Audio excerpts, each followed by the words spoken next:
Hello and welcome to another episode of Upward Trajectory. Today I'm so excited to be joined by Dr. Stanley J Ward. Thank you, Stanley, for joining us today. Hey, it's my pleasure. Thank you for this opportunity. And today I'm so excited to be talking about burnout. I know I have talked to so many people who, ever since this whole COVID shutdown and everybody shifting to working from home, I have talked to more people than not who feel like they're overworked and they're getting to the point very quickly of reaching burnout. So I think it's such an appropriate subject to talk about today. And I'm so happy to have you on to share your insight. What I'd like to do is start into, where it all began. If you could take us back to, where this all started, that would be great. Yeah. Okay. So I'm a little bit of a philosopher. So when you ask questions like where it all started, I'm like, well, let's talk about the human condition, but I won't do that to you. For me, I am prone to burnout by personality type because I'm a person who cares deeply. I work hard. I like to see results. Yet I'm also really concerned about my impact on others. And so all those things kind of come together and set me up for some of the things that lead to burnout. And we'll talk about what that is here in a little bit. The story for me that's most significant here, though, is I used to be, I was working on a PhD from 2007 to 2013, was working full time while I was doing that. And in 2009, in the last year of my coursework, my wife was in a car accident that resulted in a head injury, and it was severe enough. She lost her job. She was in bed for quite a while, had to do speech therapy, physical therapy, was unable to work for quite a while. It was really about a year before we started to really get her back. Wow. And that was when we also had 2 grade school age daughters. And 3 months after that, actually, I was in a car accident. So we totaled 2 cars in 3 months. Oh, and then I was on some meds related to the car accident because I had a lot of pain issues and some health issues after that. And I reacted to those and threw up on my computer while doing my PhD work. So we managed to total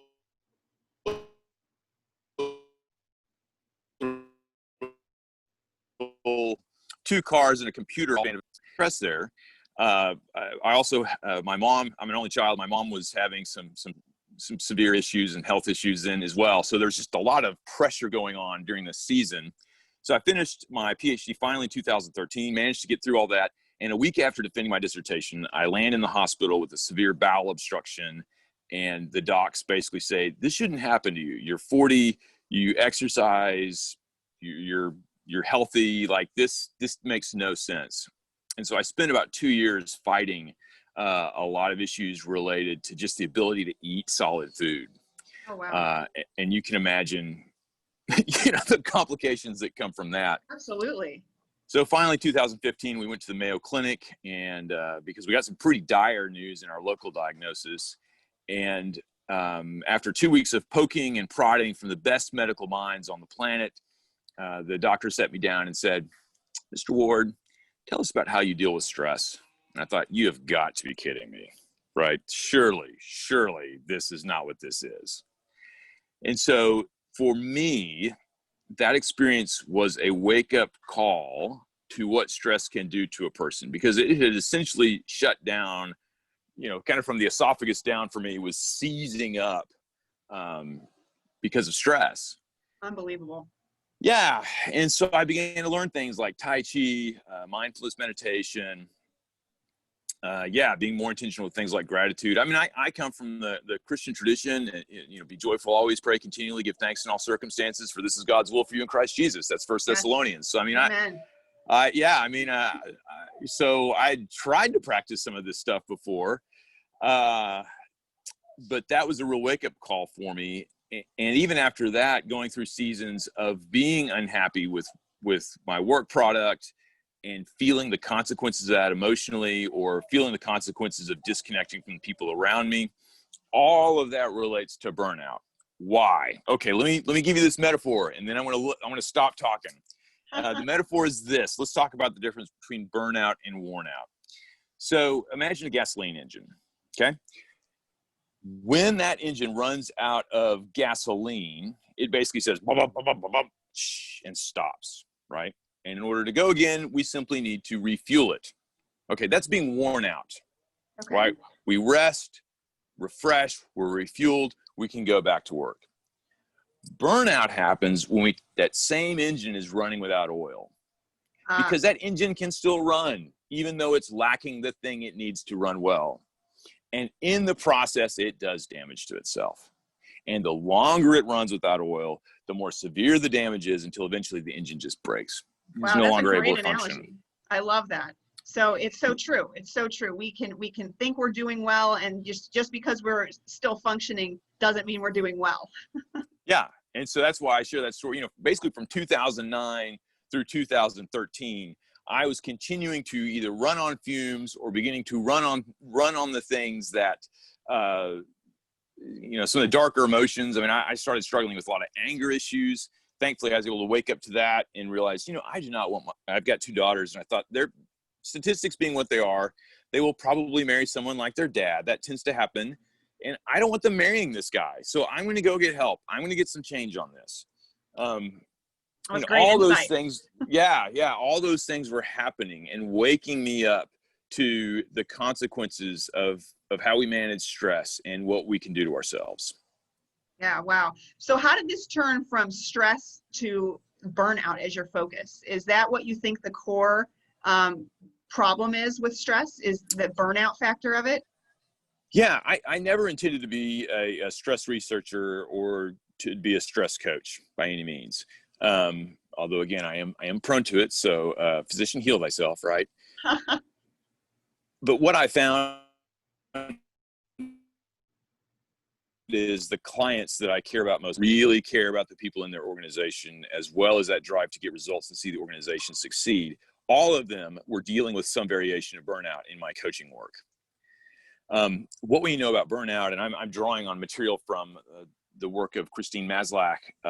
There's a Maslach burnout inventory. It's been around since the 1980s. So there's a lot of research here. And essentially that work says there's 3 things we want to watch for. One is emotional exhaustion. The second is something called depersonalization. Essentially it's that disconnect from people and purpose. The last is a lack of personal effectiveness, personal accomplishment, or what I would simply call ineffectiveness. And as those 3 come together, that's where we really have burnout. And so in my coaching work, I was getting called in by HR to work with executives or senior leaders who essentially they were depersonalizing, right? They were becoming cynical. They were disconnecting from people and purpose. As we dug into the work, we began to realize, they were emotionally exhausted in one way or another. And a lot of the anger and the disconnect was because of a sense of ineffectiveness. So these 3 dimensions were showing up, and we were doing coaching work around it. And then the other thing was I spent a season because of my medical issues, I've been interested in doing some coaching work with medical leaders.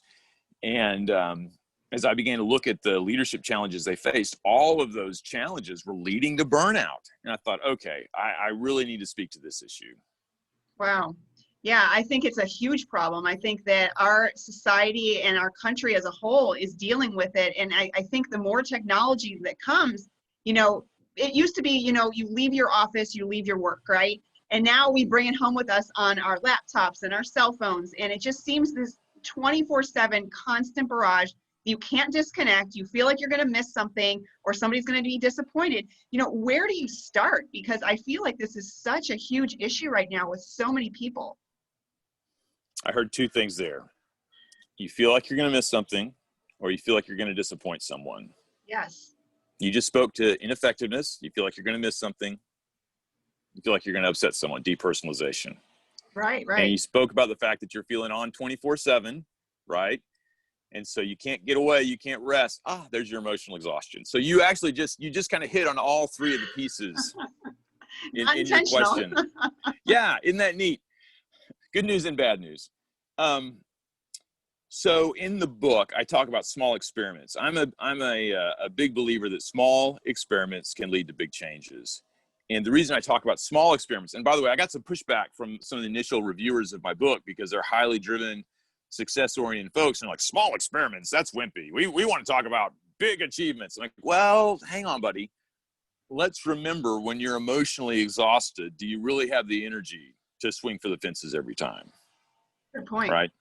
Yeah. In fact, part of my struggle with emotional exhaustion is because I swing for the fences every time, I end up emotionally exhausted, right? Right. If you remember Big League Chew, it was this bubble gum that was popular in the 80s. Kind of looked like a tobacco package and had this baseball player, and I remember it. yeah. I call that guy Big League Jimmy. And so that's the part of me that's always swinging for the fences and will just wear myself out if I'm not careful. No, and that's the thing. It's just, it's so common with type A personalities that, you're just overdriven. You want to succeed. You want to over succeed, as I call it. And it's just a perpetual thing that you are very prone to burnout. Yeah, even as you say all that, I'm reflecting on a client I worked with a little over a year ago, and he was really one of the guys that kind of helped inspire some of this work. Neat guy, a president of his company, who, man, he just was working all the time. He had a lot on his plate. The industry he was in was beginning to shrink. His organization was feeling the pressure of that. And as we talked one day, we basically realized he was like an appliance with a broken off switch. And so what do you do with that? You have to learn how to unplug. And so one of the things we did is we started creating some of these disciplines to help him purposefully unplug. Let's take a lunch break. Let's talk about what that looks like. Even something as simple as that. When he was home, he began to turn his phone off and let people know that's what he was doing. And he talked about how that began to give him the energy back. So then once he had the energy, he could start working on the depersonalization piece. His family, originally part of the problem was his family felt like he was never around. And when he was not present, right? He was distracted. Such so a as problem we began these to, days. Yes. Oh, sure. So as we began to create some disciplines there and some different processes, it's not about working harder, it's about working differently, right? Don't do more, do different. The family began to see some results. And then we started also working on simply his delegation skill, which you'd think as a senior executive, a person would have mastered that. But the problem with a lot of executive leaders is they get to their positions because they're so good at getting stuff done. And so then when under stress, they say, well, I'm good at getting stuff done. I'll take care of it. Wow. So they just pile on more instead of offloading anything. It's just and it creates a self-reinforcing. Exactly. And it's a loop that reinforces itself. Things get worse and worse and worse. And then that ineffectiveness starts showing up, right? So working with him for successful delegation tactics, creating new success metrics, working with other people, by the way, working with other people help reduce the depersonalization. So he's building relationships at work. He's building relationships at home. He's offloading some of that work. He's able to see results, growth in his people. So then that ineffectiveness starts to reverse. The depersonalization starts to reverse. And as we're taking pressure off there and we're purposefully making him disconnect, he starts to get his energy back. Now he can function in a healthy way. Because yes. In the take-in conversation with him as he was just talking, I was like, dude, as we're talking, it's just like this flashing message in my head is like, I just got to share with you. And normally as a coach, I'm going to try to listen more, but right now I just got to tell you, the word that's going through my head is stroke. I said, you are just on your way. So we need to take action now. Yeah. And that's a serious thing. It's just, you don't realize the accumulation physically of this toll that it takes on you. And one of the things you brought up was just the process of unplugging for short durations of the time. I actually personally schedule downtime in my calendar, and this is an absolute critical thing. I do not put anything in there that is stressful. That is just me time. I run, I walk, sometimes I kick back and I turn the TV on. That's my time that I do not schedule anything. And I have that in my calendar every single day. And I get at least one, sometimes two, just chunks of time daily. And it's so key for me to refresh and re-energize. And so can you talk more to, baby steps and tactics that people can bring in to get to that point of refreshing and re-energizing yourself, your emotional needs, all that? Yeah. And I want to, if I may, I'd like to build on that with you. Oh, absolutely. So in the chapter on emotional exhaustion, step one is learn how to rest and refresh. Okay. And we need to make sure we don't confuse rest and numbing, right? So binge watching Netflix, not really rest. It's not really about refreshment, right? I think there's some numbing that can be going on there. And, that glass of wine at the end of the night, celebrate with friends, to relax. Okay, great. But if this is about, I just want to take my mind off work, something else is going on there that's not about rest and refreshment. So this concept of resting and refreshing, yes, is huge. And you can do it in micro doses, right? Minimal effective dose here. One of the things we talk about is simply some of those breathing processes that help reactivate the parasympathetic nervous system, that get us out of fight or flight. Just purposefully taking time to do that is a way of creating that pause, resetting the system, so we get out of that heightened state of alert, because that's part of what's leading to burnout, is just as a chronic state of fight or flight. Absolutely. And some people live in that day to day. They wake up just stressed out. They just wake up in just a frenzy, and then they finally get themselves to go to bed by, alcohol or some other sleeping aid or something like that, only to repeat that whole cycle again. And I love that you brought up the breathing. That's something that I address in my book too, that it brings you from one state to the other. And it's such a great reset. Yeah. I mean, and again, I have to use this myself. So do I would say that one of the first skills to develop is self-awareness, so that you know when you're entering into that fight or flight, and then you can pause and say, okay, is this a paper tiger or a real tiger, right? Real tigers deserve fight or flight. Paper tigers just look dangerous. And so Yes. I need to pause, slow down, get out of fight or flight, so I can show up as my best leader self.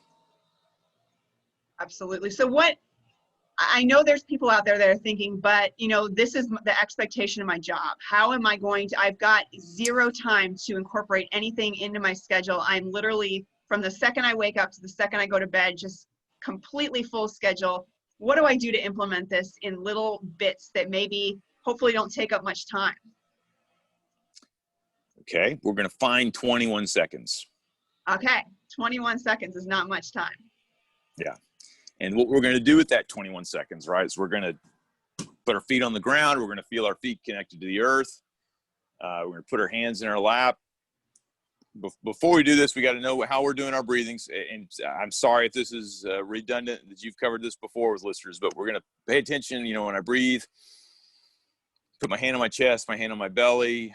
I'm going to make sure that it's my belly. And I'm a middle-aged man, so my belly tends to be more than my chest these days. But essentially, we're going to breathe deep into our belly. So we do that diaphragmatic breathing. So we're going to inhale for a count of 3. Exhale for a count of 4. And then do that 3 times in a row. 21 seconds. And that is a reset. Yeah, 3 times 7, 21. So that alone can help do the reset. Okay, so just taking that 21 seconds multiple times through the day, and you can take a bathroom break, and adding 21 seconds to your bathroom break, maybe it's a great way to incorporate that in.